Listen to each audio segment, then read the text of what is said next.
One of our dreams, one of our goals in our conference is to find and plant and start new places for new faces. That's our shorthand word of creating places for new people, for young people. And I'm going to need your help to make that happen. Because we have United Methodist women's groups scattered in every one of our counties and every one of our churches, and we can be a major force to bring in new people. Now, they may not look like us, and they may not dress like us.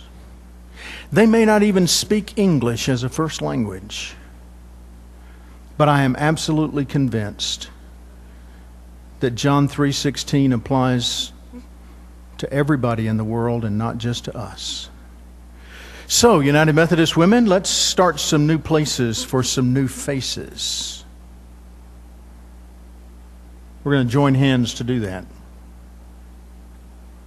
And another challenge for United Methodist women, not just to be involved in mission outreach and reaching new people and ministering to the needs of people right here in North Carolina, but there's some other things happening around the world, whether it's an Agent Orange orphanage in Vietnam or a school in India or Nepal or Mongolia or some of the medical work that we do in many parts of Africa.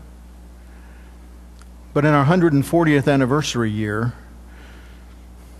you're already anticipating the assembly in 2010. Some of you will go to St. Louis, and some of you will spend a lot of money to go to St. Louis in 2010.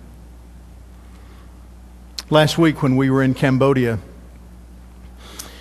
we visited several sites that are sponsored by United Methodist Advanced Projects and United Methodist Women. And then we heard a plea. The Methodist women of Cambodia, in the same way that we have assembly here, have a big gathering. And every couple of years, the women of the churches of Cambodia come together, much like we do here at Lake Junaluska. But in this world economic crisis, guess what? Funding has been cut. And they have now some fear that the women won't even be able to get together. And so a few of us are just starting a little fund that we might be able to help the Cambodian Methodist women get together in an assembly the way we do at Lake Junaluska, or the way we'll do in St. Louis next year. Not just to get together. They spend time doing what United Methodist women do.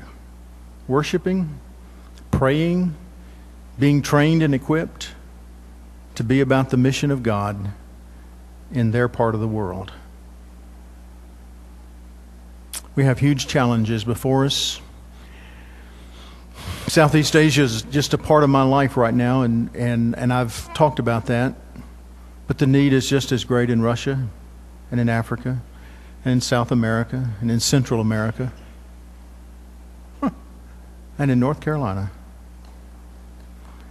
United Methodist women, let's live up to our purpose.